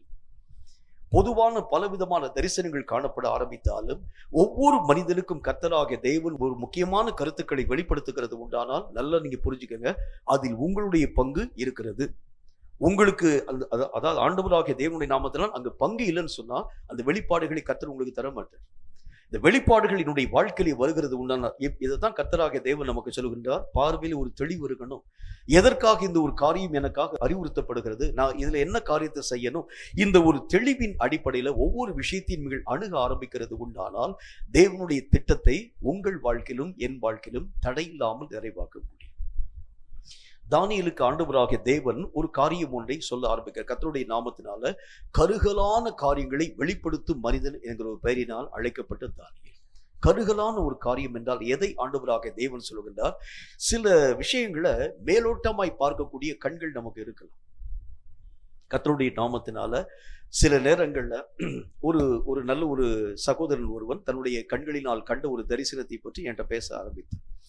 அதுல வந்து என்ன ஒரு காரியத்தை ஆண்டவராக தேவன் அவருக்கு சொல்லிட்டு இருந்தாங்கன்னா, நிறைய வந்து கையில வந்து அநேகம் விதமான, அதாவது தானியங்கள் என் கையில கொடுக்கப்பட்டிருக்கிறது. நிறைய வயல் நிலங்கள் காணப்படக்கூடிய நிலைகளை நான் பார்த்தேன். வயல்ல போய் நான் தானியங்களை அதாவது கர்த்தருடைய நாமத்தினாலே விதைக்கக்கூடிய இந்த சூழ்நிலைகளை கர்த்தர் என்னுடைய கண்களுக்கு முன்பதாக காண்பித்தார். அதனுடைய விளக்கத்தை அவரே சொல்ல ஆரம்பித்தார். கர்த்தருடைய நாமத்தினால ஒரு பெரிய ஒரு வயலை நான் வாங்க வேண்டும் போல இருக்கிறது. வயலை வாங்கி இருக்கக்கூடிய தானியங்கள் யாவற்றையும் விதைக்கிறது உண்டானால் நிறைய பலன்களினாலே கர்த்தருடைய நாமத்தினால் நிறைய நன்மைகளை நான் பெற்றுக்கொள்வேன் போல இருக்கிறது என்பதை பற்றி அவர் பேசினார். வயல் நிலங்களை எதை குறிக்கிறது, தானியங்கள் எதை குறிக்கிறது, நீ செய்ய வேண்டிய வேலை எதை குறிக்கிறது என்பதை பற்றி அவங்கள வந்து தன்னுடைய மனசுல எதை அவர்கள் யோசிக்கிறார்களோ அதைத்தான் பேசுறாங்க. கர்த்தர் என்ன சொல்ல வருகிறார் என்பதை பற்றி ஆழமாய் ஒரு மனிதன் சிந்திக்கும் பொழுதுதான் ஆண்டவராகிய தேவனுடைய முழு திட்டத்தை உங்களாலும் என்னாலும் தெளிவான விதத்தில் கற்று உணர முடியும். கருகலான காரியங்களை கர்த்தர் நமக்கு முன்பதாக வெளிப்படுத்த வேண்டும் என்று விருப்பப்படுகின்றார். இது என்ன கருகலான காரியங்கள்னா, எதை ஆண்டவராகிய தேவன் சொல்லுகின்றார்? தீர்க்கதரிசியாக தானியேலினுடைய புத்தகத்தை கொஞ்சம் நீங்க தொடர்ந்து நீங்க வாசிட்டே வந்தீங்கன்னா, ஒரு 9வது அதிகாரத்துக்கு பிறகு நீங்க வாசிக்க ஆரம்பிக்கிறது உண்டானாலே தானியேலுக்கு பல விதமான விஷயங்களை கர்த்தராகிய தேவன் பேசிக்கொண்டே வர ஆரம்பிக்கின்றார். தானியேலினுடைய காலத்துக்கு பிறகு நடக்கக்கூடிய பல விதமான விஷயங்களை ஆண்டவராகிய தேவன் சொல்லுகின்றார். மெய்யாகவே கால் பாவாமல் மெய்யாகவே கடந்து போகக்கூடிய ஆடுகளுடைய நிலைகளை அவருடைய கண்கள் பார்க்கிறது. ஒரு கொம்புள்ள ஆடாக வரக்கூடிய அந்த ஆடுகளை பற்றி, 10 கொம்புகளோடு கூட காணப்படக்கூடிய ஆடுகளை பற்றி, அநேகம் விதமான இனி வரக்கூடிய காலங்களை பற்றி, வரக்கூடிய அந்த கிறிஸ்துவனுடைய நாட்களை பற்றி ஆண்டவராகிய தேவன் பல விஷயங்களை பேசிக்கொண்டே வர ஆரம்பிக்கிறார். சில காரியங்களுக்கு மேல தானியேலால புரிஞ்சுக்கிற முடியல. சில காரியங்களை நான் மெய்யாகவே அறிந்து கொண்டேன் ஆண்டவரே, ஆனால் பல விஷயங்கள் இன்னும் என்னுடைய கண்களுக்கு புலனாகாத காரியங்கள் காணப்படுகிறதே. இவைகளை பற்றி கர்த்தராகிய தேவனை நோக்கி தானியேல் ஜெபிக்க ஆரம்பிக்கிறார். ஆண்டவரே, இவைகளை பற்றி இன்னும் நீர் மேலதிகமாக என்னோடு கூட பேச வேண்டும். கர்த்தராகிய தேவன் தானியேலை பார்த்து சொல்கிறார், போதும் தானியேலே, உனக்கு இத்தனை விதமான சொல்லப்பட்டிருக்கக்கூடிய காரியங்களை போதும். இனி நீ உன்னுடைய இளைப்பாறுதலில் பிரவேசி. இனி நடக்கக்கூடிய காரியங்களை பற்றி நான் இனி வரக்கூடிய சந்ததிகளுக்கு வெளிப்படுத்துவேன் பற்றி கர்த்தர் பேச ஆரம்பித்தார். கேட்கும் கர்த்தருடைய பிள்ளையே, கருகலான காரியங்கள் நமக்கு முன்பதாக இந்த கடைசி நாட்களிலே அநேக விதமான மனிதர்களுக்காக கர்த்தராகிய தேவனால் வைக்கப்பட்டிருக்கக்கூடிய ஒன்றாக விளங்குகிறது. நல்ல ஒரு விஷயத்தை புரிஞ்சுக்கோங்க. எதையும் சொல்லாமல் கர்த்தர் எந்த காரியத்தையும் இந்த உலகத்துல செய்ய மாட்டார். இந்த பூமியில ஏதாச்சும் ஒரு விஷயம் நடக்கிறதுக்கு முன்பதாக பூமியிலே காணப்படும் மனிதர்களுக்கு அந்த காரியங்களை கர்த்தர் வெளிப்படுத்தி விடுவார். ஒருவேளை பூமியிலே காணப்படக்கூடிய மனிதன் தகுதியற்று இருக்கிறது உண்டானால் அவரால் அவனோடு கூட தொடர்பு கொள்ள முடியாது. நீங்கள் தகுதியோடு கூட காணப்படுகிறது உண்டானால் பூமியிலே சம்பவிக்கும் எல்லா விஷயங்களும் ஆண்டவராகிய தேவனால் மெய்யாகவே பயன்படுத்தப்படும் ஒவ்வொரு பிள்ளைகளுக்கும் கர்த்தராகிய தேவன் பேசிடுவார். அதிலே மாற்று கருத்து ஒண்ணுமே இல்லை. ஆகவேதான் கர்த்தராகிய தேவன் சொல்லக்கூடிய கருகலான காரியங்களை சும்மா வந்து அதாவது வரக்கூடிய 2026 வருஷம் எப்படி இருக்க போகிறது, அநேகம் விதமான பிரச்சனை நிறைந்த ஆண்டு, கஷ்டம், நீங்களாம் வந்து யூகித்து சொல்கிறது அல்ல. கர்த்தராகிய தேவனால் மெய்யாகவே உரைக்கப்படும் வார்த்தைகளை அப்படியே தீர்க்கமாய் அறிந்து சொல்லக்கூடிய நிலைகள் உருவாக்கப்பட வேண்டும் என்று சொன்னால் கண்களிலே ஒரு தெளிவு நம்முடைய வாழ்க்கையிலே காணப்பட வேண்டும். கர்த்தரோடு கூட இசைந்து பயணிக்கும் ஒரு அனுபவம் நம்முடைய வாழ்க்கையிலே வருகிறது உண்டானால் தேவன் ஒவ்வொரு காரியங்களையும் தம்முடைய பிள்ளைகளுக்கு அறிவியாமல் அந்த ஒரு காரியத்தை இந்த உலகத்துல செய்ய மாட்டார். ஏதாகிலும் ஒரு காரியம் இந்த பூமியிலே உருவாக்கப்பட வேண்டும் என்று சொன்னால் எவன் ஆண்டவராகிய தேவனுடைய வசனங்களை கேட்கக்கூடிய அளவிற்கு தகுதி பெற்றவனாய் இருக்கிறானோ அவனோடு கூட அந்த வார்த்தைகளை சொல்லாமல் கர்த்தராகிய தேவன் ஒரு விஷயத்தை இந்த பூமியிலே உருவாக்க மாட்டார். அப்ப ஆண்டவருடைய வேதம் சொல்லக்கூடிய வார்த்தையின் அடிப்படையில நீங்கள் அந்த தகுதி பெற்ற மனிதனாய் இருக்கிறது உண்டானால் நிச்சயமாய் கர்த்தராகிய தேவனுடைய அறிவுறுத்துதல்களை உங்கள் வாழ்க்கையிலும் என் வாழ்க்கையிலும் தடையில்லாமல் பெற்றுக்கொள்ள முடியும். எதை நான் வாஞ்சிக்க வேண்டும், எதை நான் வேண்டி விரும்பி கேட்க வேண்டும். என்னுடைய கண்கள் சாதாரணமான தரிசனங்களை பார்க்கக்கூடியதாய் அல்ல, அல்லது சாதாரணமான விஷயத்தை பார்க்கக்கூடியதாய் அல்ல, அல்லது சாதாரணமான உலக ரீதியான காரியங்களை காணக்கூடியதாய் அல்ல. கருகலானவைகளை தரிசிக்கக்கூடிய அளவிற்கு என் கண்களிலே ஒரு தெளிந்த பார்வை எனக்கு தாரும் என்று நீங்களும் நானும் கர்த்தரை நோக்கி ஜெபிக்க துவங்கினால் மட்டும்தான் இந்த ஒரு அனுபவம் நம்முடைய வாழ்க்கையிலே கைகூடி வர ஆரம்பிக்கிறதை கண்கூடாக உங்களாலும் என்னாலும் பார்க்க முடியும். 2வது ஒரு காரியத்தை பாருங்க. கர்த்தருடைய வேதம் சொல்லக்கூடிய மற்றும் ஒரு வார்த்தையின் அடிப்படையில 1 தெசலோனிக்கேயரின் புத்தகத்துல அதுல 5வது அதிகாரம் 8வது வசனம் இந்த வார்த்தையை நமக்கு சொல்கிறது. 1 தெசலோனிக்கேயரின் புத்தகம் 5வது அதிகாரம் 8வது வசனம் இந்த வார்த்தையை சொல்கிறது. வாசிக்கிறீங்க கவனிங்க. பகலுக்குரியவர்களாகிய நாமோ தெளிந்தவர்களாய் இருந்து விசுவாசம், அன்பு என்னும் மார்க்கவசத்தையும் ரட்சிப்பின் நம்பிக்கை என்னும் தலைச்சீராவையும் தரித்து கொண்டிருக்க கடவும். ரெண்டாவது காரியம் என்ன அப்படின்னா எதுல ஒரு தெளிவு இருக்கணும்னா, நம்மை சுற்றிலும் நடக்கக்கூடிய ஒவ்வொரு காரியத்தையும் அறிந்து அதற்கேற்ற ஆயத்தத்தை நான் என்னுடைய வாழ்க்கையிலே பெற்றுக்கொள்ளக்கூடிய அளவிற்கு ஒரு தெளிவு எனக்கு வர வேண்டியது அவசியம். ஒரு யுத்த காலம் வருகிறது உண்டானால் யுத்தத்துக்குரிய ஆயத்தத்துக்கு நான் என்னை தகுதிப்படுத்தணும். ஒரு யுத்தத்தினுடைய காலத்துல நான் உறங்கி வழிகிறது உண்டானால் யுத்தம் வரக்கூடிய அந்த நாளிலே நான் காப்பாற்றப்படுகிறது எப்படி? யுத்தத்திற்குரிய தகுதியான ஆயத்தம் என்னுடைய வாழ்க்கையிலே வர ஆரம்பித்தால் தான், ஒருவேளை ஒரு பெரிய ஒரு பஞ்சகாலம் வரப்போகிறது என்று வைத்துக் கொள்ளுங்கள். பஞ்சகாலம் வருகிறதற்கு முன்பதாக யோசேப்பு எப்படி ஆயத்த நிலைகளிலே எகிப்து மக்கள் யாவரையும் காப்பாற்றக்கூடிய ஒரு மனிதனாய் விளங்கினானோ, அந்த மாதிரி ஒரு ஆயத்தம் நம்முடைய வாழ்க்கையிலே இல்லாது இருக்கிறது உண்டானால் ஒரு தெளிவான ஒரு பார்வை யோசேப்பினுடைய கண்களிலே காணப்படக்கூடியதாய் விளங்கிற்று. அதனாலதான் யோசேப்புக்கு முன்பதாக உரைக்கப்பட்டிருக்கக்கூடிய தரிசனங்களை கண்ட யோசேப்பு ராஜாவுக்கு ஆலோசனைகள் யாவற்றையும் சொல்ல ஆரம்பிக்கிறார். வரக்கூடிய பஞ்சம் பெரிய பஞ்சம். 7 வருஷம் நல்ல விளைச்சலை உங்களுடைய நாடு மெய்யாகவே பார்க்கக்கூடிய அளவிற்காக கர்த்தராகிய தேவனுடைய நாமத்தினால் செழுமையான வருஷமாக 7 வருஷம் ஆண்டவராகிய தேவனால் ஆசீர்வதிக்கப்படக்கூடிய வருஷமாய் விளங்கும். ஆனால் மீண்டும் வரக்கூடிய மற்றொரு 7 வருஷம் அந்த முந்தின 7 வருஷத்தினுடைய கொடுமைகள் எல்லாவற்றையும் மறக்கடிக்க பண்ணக்கூடிய அளவிற்காக மகா பஞ்சத்தினுடைய வருஷமாய் காணப்படக்கூடியதாய் விளங்கிவிடும். ஆகவே இந்த காரியங்களை குறித்து தான் கர்த்தராகிய தேவன் உங்களுக்கு முன்பதாக 2 முறை இதே விதமான விஷயங்களை கர்த்தர் பேச ஆரம்பித்தார். உடனே அந்த ராஜாவுக்கு ஒரு தெளிவு வந்துருச்சு. என்ன தெளிவு வந்துருச்சு? இந்த மாதிரி புத்திசாலித்தனமான விளக்கத்தை சொன்ன உன்னை போல புத்திசாலியை நான் எங்கேயுமே பார்க்கலப்பா. ஆகவே வரக்கூடிய இந்த காலங்களை காப்பாற்றக்கூடிய பொறுப்பை உன் கையில தர்றேன்.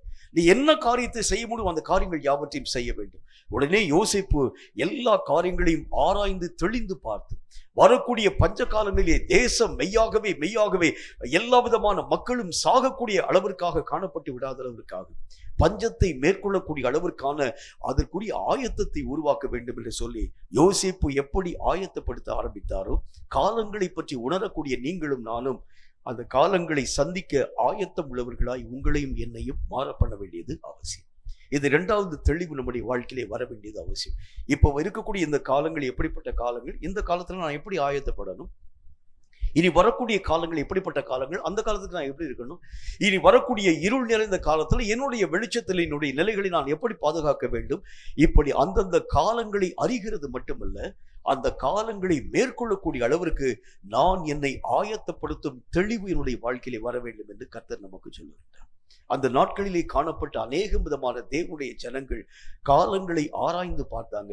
காலங்களை பற்றிதான தெளிவோடு கூட தன்னுடைய காரியங்களை ஆசரிக்கும் ஒரு மக்களாய் விளங்க ஆரம்பிக்கிறதை பார்க்க முடியும். பவுலினுடைய நாட்கள்ல பெரிய அந்த கடல் சீற்றமும் பயங்கரமான காரியங்களும் உருவாக்கப்படக்கூடிய நிலைகள். அப்போ பவுலினுடைய அந்த மக்கள் எல்லா விதமான மக்களும் கேட்கிறாங்க என்ன செய்ய வேண்டும் என்கிறதை பற்றி. கப்பலை லகுவாக்கும்படிக்காக எல்லா விதமான தானியங்கள் யாவற்றையும் கடல்ல தூக்கி எறிங்க.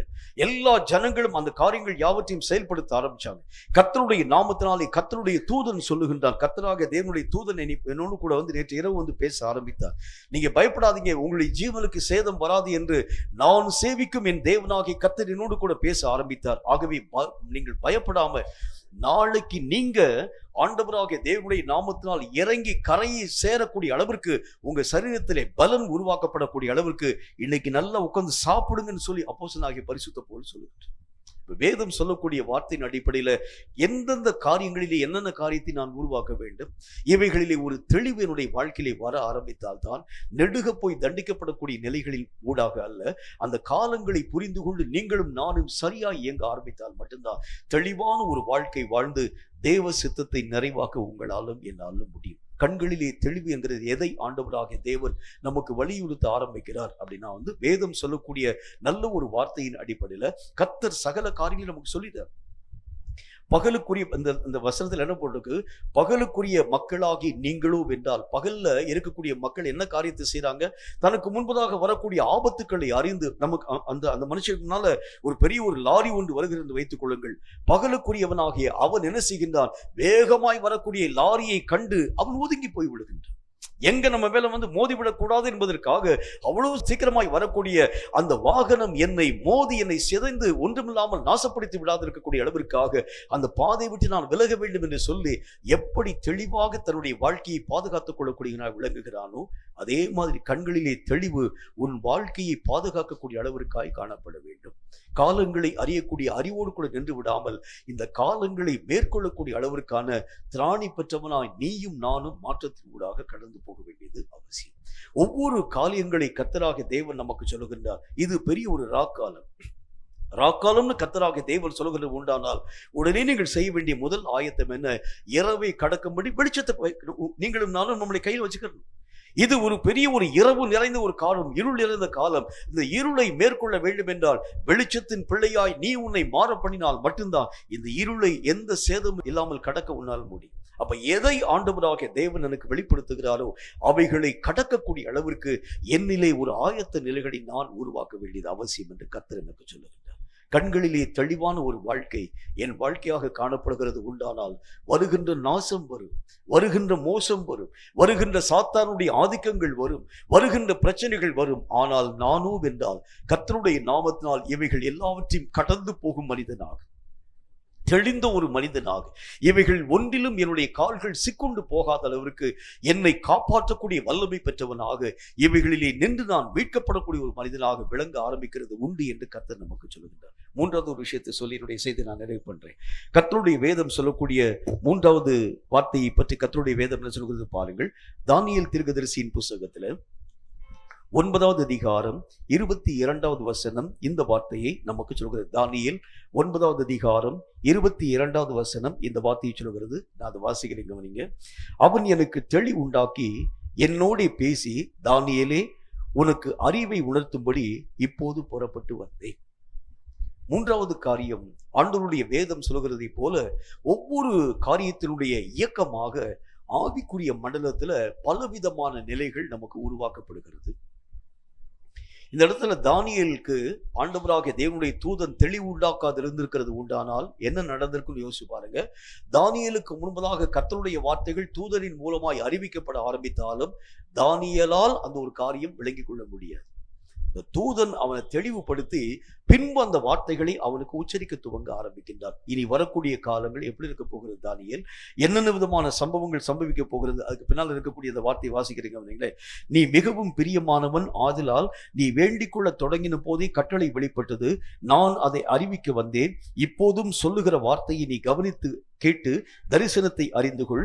மீறுதலை தவிர்க்கிறதற்கும் பாவங்களை தொலைக்கிறதற்கும் அக்கிரமத்தை நிவர்த்தி பண்ணுகிறதற்கும் நித்திய நீதியை வருவிக்கிறதற்கும் தரிசனத்தையும் தீர்க்க தரிசனத்தையும் முத்திரிக்கிறதற்கும் மகா பரிசுத்தம் உள்ளவரை அபிஷேகம் பண்ணுகிறதற்கும் உன் ஜனத்தின் மேலும் உன் பரிசுத்த நகரத்தின் மேலும் 70 வாரங்கள் செல்லும்படி குறிக்கப்பட்டிருக்கிறது. வரக்கூடிய தரிசனங்கள் எல்லாம் சொல்றார், வரக்கூடிய காரியங்கள் எல்லாம் பற்றி பேச ஆரம்பிக்கிறார். தானியேல் மட்டும் அங்க தெளிவில்லாது இருந்திருக்கிறது உண்டானால் நடைபெறக்கூடிய காரியங்கள் கர்த்தருடைய தூதனால் அறிவிக்கப்பட ஆரம்பித்திருந்தாலும் கூட தானியேலால் அந்த ஒரு காரியத்தை விளங்கிக் கொள்ள முடியாது. மூன்றாவது தெளிவு என்ன தெளிவு இருக்கணும்னா, கர்த்தருடைய நாமத்தினாலே ஆவிக்குரிய மண்டலத்தில் என்னென்ன விதமான காரியங்கள் எனக்கு அறிவுறுத்தப்படுகிறதோ அவைகளை புரிந்து கொள்ளும் ஒரு தெளிவு என்னுடைய வாழ்க்கையில இருக்கும். இதுதான் தெளிந்த ஒரு ஆவிக்குரிய ஒரு நிலை. கர்த்தராகிய தேவனுடைய நாட்களுக்கு முன்பதாக நடக்கக்கூடிய சம்பவங்களை பற்றி, இயேசு கிறிஸ்துனுடைய காலங்களை பற்றி அவர் பேசுகின்றார். அந்த தூதன் பேசுகின்றார். 70 வாரங்கள், அதாவது உருவாக்கப்பட்டிருக்கக்கூடிய அந்த தன்மையை பற்றி அவர் பேச ஆரம்பிக்கின்றார். தானியேலினுடைய 70வது வாரம் என்கிறதை பற்றி உங்களுக்கு நான் ஒரு செய்தியை சொன்னது எனக்கு நினைவு இருக்கிறது. அதை இனி ஒரு நாட்களிலே கர்த்தருக்கு சித்தமானால் அதை நான் மீண்டும் உங்களோடு கூட பேச ஆசைப்படுகின்றேன். அந்த 70 வாரத்துக்கு பிறகு மேசியா சங்கரிக்கப்படக்கூடிய காலங்கள் வரைக்கும் என்ன நடக்கும், அதற்கு பின்பதாக என்ன விதமான காரியங்கள் உருவாக்கப்பட போகிறது என்பதை பற்றி திட்டமும் திருக்கமாய் ஆவிக்குரிய மண்டலத்தில் என்னென்ன விதமான காரியங்கள் தீர்மானிக்கப்பட்டிருக்கிறது என்பதை பற்றி தூதனின் மூலமாய் கர்த்தராகிய தேவன் தம்முடைய தீர்க்கதரிசிக்கு அறிவுறுத்தும்படிக்காய் வருகின்றார். இப்ப இந்த காரியங்கள் சொல்லப்படக்கூடிய இந்த வார்த்தைகளை பற்றிதான ஒரு தெளிவு என்னுடைய வாழ்க்கையிலே காணப்பட ஆரம்பித்தால் தான் அவைகளை விளங்கி கொண்டு அவைகளின்படி இயங்க என்னால் முடியும். அவைகளை மற்றவனுக்கு அறிவிக்கவும் என்னால் முடியும். எனக்கே அந்த ஒரு தெளிவுலன்னு வச்சுக்கங்களேன். கர்த்தர் பேசின வார்த்தைகளை பற்றி நான் தெளிவற்ற ஒரு மனிதனாக இருந்திருக்கிறது உண்டானால் தேவனுடைய காரியங்களை வெளிப்படுத்த என்னால் முடியாது. ஆகவே கர்த்தருடைய வேதம் சொல்கிறதை போல கர்த்தர் எதையெல்லாம் எனக்கு வெளிப்படுத்துகிறாரோ அவைகளை புரிந்து கொள்ளக்கூடிய ஒரு தெளிவு, அவைகள் என்ன காரியத்திற்காக என்னுடைய வாழ்க்கையிலே அறிவுறுத்தப்படுகிறது, இந்த காரியத்திலே நான் செய்ய வேண்டிய பங்கு என்ன, இந்த காரியத்தின் அடிப்படையிலே கர்த்தர் என்னிடத்தில் எந்த விஷயத்தை எதிர்பார்க்க ஆரம்பிக்கின்றார், இவைகளின் மூலம் கர்த்தர் எனக்கு என்ன சொல்ல வருகிறார், இவைகளை நான் தெரிந்து கொள்ளக்கூடிய ஒரு தெளிவு என்னுடைய வாழ்க்கையிலே காணப்பட ஆரம்பிக்கிறது. உண்டானால் மட்டும்தான் தேவனாகிய கர்த்தருடைய நாமத்தினால், கர்த்தராகிய தேவனுடைய சமூகத்திலிருந்து வரக்கூடிய சகல விதமான செய்திகளை தடையில்லாமல் நீங்களும் நானும் பெற்றுக்கொள்ள முடியும். ஒரே ஒரு வாக்கியத்தை சொல்லி என்னுடைய செய்தி நான் நிறைவு பண்றேன். கிறிஸ்தவர்கள் என்று அழைக்கப்படக்கூடியவர்கள் காலங்கள் முடிந்த பிறகு செய்திகளை சொல்லக்கூடியவர்கள் அல்ல. காலங்களுக்கு முன்பதாகவே செய்திகளை சொல்லக்கூடியவர்கள் தான் கிறிஸ்தவர்கள். ஆண்டவராக தேவனால் ஒவ்வொரு விஷயமும் அவர்களுக்கு முன்பதாகவே அறிவுறுத்தப்படக்கூடியதாய் விளங்கிவிடுகிறது. கர்த்தராக தேவன் தாம் தெரிந்து கொண்ட எல்லா மனிதனுக்கும் தம்முடைய உள்ளத்தின் ஆழத்தை வெளிப்படுத்தக்கூடியவராய் காணப்படுகின்றார். எதையும் ஒளித்தும் மறைத்தும் கர்த்தர் செய்ய மாட்டார். முதல் காரியம் இங்கே புரிஞ்சுக்கங்க, தேவனுக்கு முன்பதாக எவன் ஒருவன் உண்மை உள்ளவனாய் காணப்படுகிறானோ, எவன் ஒருவன் இந்த காரியங்களை பெறக்கூடிய தகுதி வாய்ந்தவனாய் இருக்கிறானோ, அவனுக்கு கர்த்தராக தேவன் பல விஷயங்களை வெளிப்படுத்தும் ஒரு தேவனாக காணப்பட ஆரம்பித்து விடுகின்றார். பூமியிலே இருக்கக்கூடிய ஒவ்வொரு நிலவரங்களையும் ஒவ்வொரு நிலைகளையும் ஆண்டவராகிய தேவன் பரலோக வாசிகளுக்கு முன்பதாக சொல்லக்கூடியவராய் அல்ல. பூமியில் இருக்கக்கூடிய விஷயங்களை பூமியில் இருக்கக்கூடிய மக்களுக்கு தான் சொல்லணும். ஏனென்றால் இது பூமிக்குரிய மக்களுக்கு உண்டான செய்தி. ஆகவே இந்த செய்தியை தகுதியின் அடிப்படையிலே நீங்களும் நானும் காணப்பட ஆரம்பித்தால் இந்த செய்திகள் உங்களையும் என்னையும் வந்தடைய ஆரம்பிக்கிறது மட்டுமில்லாமல், இந்த செய்தியின் மூலம் எதை பூமிக்கு கர்த்தராக தேவன் செய்ய வேண்டும் என்று வைத்திருக்கிறாரோ அந்த திட்டங்களையும் ஆழமாய் விளங்கிக் கொண்டு அவைகளின்படி இயங்கி தேவ சித்தத்தை நிறைவாக்க உங்களாலும் என்னாலும் முடியும் என்கிறதில் சந்தேகம் ஒன்றுமில்லை. பல விஷயங்கள் பரலோகத்துக்குண்டான விஷயங்கள் உண்டு, பூலோகத்திற்குண்டான விஷயங்கள் உண்டு. பூலோகத்துக்குண்டான ஒவ்வொரு விஷயமும் உங்களுக்கும் எனக்கும் உரியவைகள். இவைகளை நீங்களும் நானும் கட்டாயம் நாம் நம்முடைய வாழ்க்கையில் தெரியணும். ஏனென்றால் இவைகள் எல்லாம் உலகத்திலே சம்பவிக்க வேண்டிய ஆண்டவராகிய தேவனுடைய திட்டங்களாக உருவாக்கப்பட்டிருக்கிறதுனால பூலோகத்திலே வசிக்கக்கூடிய ஒவ்வொரு மனிதனுக்கும் இந்த செய்தியை கர்த்தராகிய தேவன் அறிவுறுத்த வேண்டும் என்று விருப்பப்படுகின்றார். ஆனா நான் என்ன காரியத்தை செய்கிறேன்னு சொன்னா, என்னுடைய பங்குக்கு நான் கர்த்தருடைய சமூகத்திற்கு நான் ஜெபித்து முடித்து விட்டு கர்த்தர் பேசுகிறதுக்கு இடமே அழியாமல் நான் எழுந்து போகக்கூடியவனாய் விளங்க ஆரம்பித்து விடுகின்றேன். கர்த்தருடைய வார்த்தைகளை கேட்கும்படிக்கு நீங்கள் மெய்யாகவே ஆவல் நிறைந்த ஒரு மக்களாய் விளங்குகிறது உண்டானால், தன்னுடைய இருதயத்தின் விருப்பங்கள் எல்லாவற்றையும் கர்த்தர் தம்முடைய பிள்ளைகளுக்கு முன்பதாக வெளிப்படுத்தி தமக்கு சித்தமானவைகளை தம்முடைய பிள்ளைகளின் மூலம் கர்த்தராகிய தேவன் விளங்க பண்ண ஆரம்பிக்கிறதை கண்கூடாய் உங்களாலும் என்னாலும் பார்க்க முடியும். கேட்கும் கர்த்தருடைய பிள்ளையே, இனி வரக்கூடிய நாட்கள்ல தெளிவான பார்வை என்கின்ற ஒரு காரியத்தை பற்றி, நம்முடைய கண்களை பற்றி, நம்முடைய கண்கள் உருவாக்கப்பட்டிருக்கக்கூடிய நிலைகளை பற்றி, எவைகளை ஆராய்ந்து பார்க்க வேண்டும் என்கிற அடிப்படையிலே இந்த கண்களை கர்த்தராகிய தேவன் நமக்கென்று திறந்திருக்கிறார் என்பதை பற்றி இனி வரக்கூடிய நாட்களில் கர்த்தருக்கு சித்தமானால் அதிகமாய் இன்னும் நம்ம சற்று விரிவாக நம்ம தியானத்தினூடாக கடந்து போகலாம். இப்ப நான் உங்களுக்கு ஒரு இன்ட்ரோ தான் கொடுத்திருக்கிறேன். இனி வரக்கூடிய நாட்களில் இன்னும் அதிகமாக ஆவிக்குரிய ஆழ்ந்த விஷயங்களை நாம் மெய்யாகவே கண்கூடாக நாம் பார்க்க போகணும். தலைகளை தாழ்த்தி கண்களை மூடி கர்த்தர் பேசின அந்த வார்த்தையின் அடிப்படையில நம்முடைய கண்கள் பிரகாசிக்கும் கண்களாக, நம்முடைய தேவன் நமக்கென்று வைத்திருக்கக்கூடிய சகல காரியங்களை உணரக்கூடிய பார்வை உள்ளதாக, கர்த்தருடைய வேதம் சொல்லக்கூடிய வார்த்தைகளின் அடிப்படையில கருகலானவைகளை தெளிந்து அறியும் ஒரு மக்களாக, சுற்றிலும் நடக்கக்கூடிய ஒவ்வொரு விஷயத்தையும் அறியும் ஒரு மக்களாக, ஆவிக்குரிய மண்டலத்திலே கர்த்தராகிய தேவனுடைய நாமத்தினாலே உலகத்திற்குண்டான செய்திகள் செயல்படுத்தப்படக்கூடிய செய்திகளை உணரும் மக்களாக தேவன் உங்களையும் என்னையும் அழைத்தேன் என்று சொன்னார். இந்த அழைத்த அழைப்புக்கு பாத்திரம் உள்ளவர்களாக நாம் விளங்க ஆண்டவராகிய தேவன் நம் ஒவ்வொருவரையும் தகுதிப்படுத்தும்படிக்காக கர்த்தரை நோக்கி நம்ம ஜெபிக்கணும். உலகத்திற்காக வாழ்ந்த வாழ்க்கையினுடைய நிலைகள் போதும், உலகத்தோடு கூட ஒட்டின வாழ்க்கையினுடைய அனுபவம் போதும், உலகத்திற்காக அழுக போதும், உலகத்திலே காணப்படக்கூடிய மேன்மைக்காக நீங்களும் நானும் தவித்து தத்தளித்த காலங்கள் போதும். இனியாகிலும் ஆவிக்குரிய விஷயத்திற்கு நாம் ஆண்டவராகிய தேவனுடைய நாமத்தினால் முக்கியத்துவத்தை தருகிறது உண்டானால், தேவன் தம்முடைய பிள்ளைகளுக்கு பூமியிலே தாம் செய்ய போகின்ற எல்லா கிரியைகளையும் தடையில்லாமல் வெளிப்படுத்தி தமக்கு சித்தமானவைகளை நம் வாழ்க்கையிலே கர்த்தராகிய தேவன் கட்டாயம் விளங்கப்படுவார். உள்ளத்தை திறந்து ஒப்பு கொடுங்க. கர்த்தாவே, ஆண்டவருடைய நாமத்தினாலே பவுல் அப்போஸ்தலன் உங்களை சந்திக்காம ஊழியத்துக்கே போகலையே சாமி, கர்த்தருடைய நாமத்தினாலே ஆண்டவராகிய தேவனை முகமுகமாய் நான் தரிசியாமல் அப்போஸ்தலரோடு கூட இணைக்கப்படுகிறது எப்படி என்று சொல்லி தன்னுடைய மனதிலே வேதனைப்பட்டு உம்முடைய தரிசனத்திற்காய் ஆவலாய் காத்திருந்து கடைசியிலே அகால பிறவி போல காணப்படக்கூடிய எனக்கும் கர்த்தராகிய தேவன் தம்மை வெளிப்படுத்தினார் என்று சொல்லி சந்தோஷப்பட்டு கர்த்தருடைய ஊழியத்தின் ஊடாக கடந்து போனது மாதிரி உம்மை ஒரு முறையாகிலும் தடவியாகிலும் பார்க்கும்படிக்காக வேதத்திலே நாங்கள் வாசித்தது மாதிரி ராஜாவை உன் கண்கள் மகிமை பொருந்தினவராய் காணும் என்று சொல்லி கர்த்தருடைய வார்த்தைகளின் அடிப்படையில உம்முடைய மகிமையை நாங்கள் பார்க்கும்படிக்காக மோசே அன்னைக்கு ஜெபம் பண்ணினாரே, கர்த்தாவே உம்முடைய மகிமை எனக்கு காண்பியும் என்று சொல்லி ஜெபித்தாரே, அதே போல நாங்களும் எங்கள் கண்களினால் உம்முடைய மகிமையை பார்க்க எங்கள் ஒவ்வொருவருக்கும் கிருபை தாரும் என்று உள்ளத்தை திறந்து நாங்கள் ஒருமனப்பட்டு ஜெபிக்கிறோம் என்று கர்த்தரை நோக்கி நம்ம ஜெபிக்கலாமா? நன்றி செலுத்துகிறோம் கர்த்தாவே, உம்மால் உரைக்கப்பட்ட இந்த பரிசுத்தம் உள்ள வார்த்தைகளுக்காக ஸ்தோத்திரம். எதற்காக நாங்கள் அழைக்கப்பட்டோமோ அவைகளை நாங்கள் கர்த்தாவை பிடித்து கொண்டு தொடர்ந்து ஓட எங்கள் ஒவ்வொருவருக்கும் கிருபை தாரும் அப்பா. உலகத்திற்காக ஓடின ஓட்டம் போதும் கர்த்தாவே, மற்ற மக்களுக்காக நாங்கள் செய்த பிரயாசங்கள் போதும். இனி ஆண்டவராக தேவனுடைய திட்டங்களை அறிந்து அவைகளின்படி நாங்கள் இயங்க ஏற்ற ஞானத்தை கிருபையை நீர் எங்களுக்கு தந்து எங்கள் எல்லைகளை ஆசீர்வதிக்க வேண்டும் என்று நாங்கள் ஜெபிக்கிறோம் கர்த்தாவே. ஏதோ ஒரு காரியத்துக்காக நாங்கள் ஓடணும், ஏதோ ஒரு விஷயத்திற்காக நாங்கள் கடந்து போகணும். கர்த்தர் சொன்னா யாருன்னே தெரியாம எங்கேயோ நாங்கள் கடந்து போகக்கூடிய ஒரு மக்களாய், நாங்கள் தெரிஞ்ச எங்களுக்கு அறிந்திருக்கக்கூடிய சில விஷயங்களை மற்ற மக்களுக்கு முன்பதாக போதிக்கக்கூடிய ஒரு மக்களாய் விளங்கினோம் கர்த்தாவே. இனியாகிலும் கர்த்தராகி உம்மை ஆழமாய் அறியும் அறிவுள்ளவர்களாக நாங்கள் ஒவ்வொருவரும் விளங்க இந்த கர்த்தாவை வார்த்தைகளை கேட்டு ஒவ்வொரு பிள்ளைகளுக்கும் கிருபை தர வேண்டும் என்று நாமத்தினால் நாங்கள் ஜெபிக்கிறோம். நாங்கள் தடவியாக உம்மை கண்டுகொள்ளும்படிக்காக நீர் எங்களுக்கு சமீபமாய் காணப்படும் தேவனாய் இருக்கிறீராமே. உம்மை நாங்கள் அறியும் அறிவினால் நிரப்பப்பட்டு உம்மையே நாங்கள் சார்ந்து வாழ்ந்து உம்மை சகல ஜனங்களுக்கு முன்பதாக நாங்கள் அறிந்த இயேசுவை ஆணித்தரமாய் நிரூபித்து காண்பிக்க எங்களுக்கு ஏற்ற கிருபைகளை தந்து எங்களை ஆசீர்வதிக்க வேண்டும் என்று நாங்கள் ஜெபிக்கிறோம். இந்த வார்த்தைகள் யாருக்கோ சொல்லப்பட்டவைகள் அல்ல, இவைகள் எங்களுக்காக உரைக்கப்பட்டவர்கள் என்பதை அறிந்து இவைகளின்படி நாங்கள் வாழ்ந்து உமக்கு சித்தமானவைகளை எங்கள் வாழ்க்கையை நிறைவாக்கி முடிக்க கிருபை தந்து ஆசீர்வதிக்க வேண்டும் என்று இயேசு கிறிஸ்துவின் நாமத்தினால் வேண்டிக் கொள்கிறோம் எங்கள் பரிசுத்தமுள்ள நல்ல பிதாவே. ஆமேன் ஆமேன். கர்த்தருடைய ஆசீர்வாதத்தை ஆமேன் என்று சொல்லி நாம் பெற்றுக் கொள்ளுவோம். கர்த்தர் உன்னை ஆசீர்வதித்து உன்னை காக்க கடவர். ஆமேன். கர்த்தர் தம்முடைய முகத்தை உன்மேல் பிரகாசிக்க பண்ணி உன்மேல் கிருபையாய் இருக்க கடவர். ஆமேன். கர்த்தர் தம்முடைய முகத்தை உன்மேல் பிரசன்னமாக்கி உனக்கு சமாதானம் கட்டளையிட கடவர். ஆமேன். என் ஆத்துமாவே கர்த்தரை ஸ்தோத்திரி, என் முழு உள்ளமே பரிசுத்த நாமத்தை ஸ்தோத்திரி. என் ஆத்துமாவே கர்த்தரை ஸ்தோத்திரி, கர்த்தர் செய்த சகல உபகாரங்களையும் மறவாதே. ஆமேன் ஆமேன்.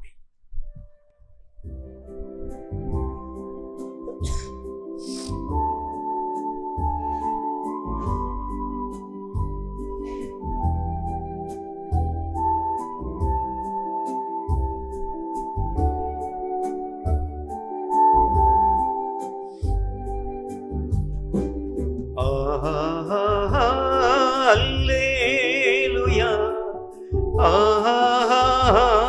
அல்லேலூயா அல்லேலூயா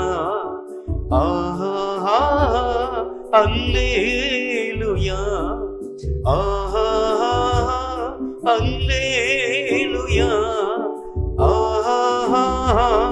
அல்லேலூயா அல்லேலூயா ஆமென். கர்த்தர் தாமே நம் ஒவ்வொருவரையும் அளவில்லாமல் ஆசீர்வதித்து பாதுகாப்பாராக.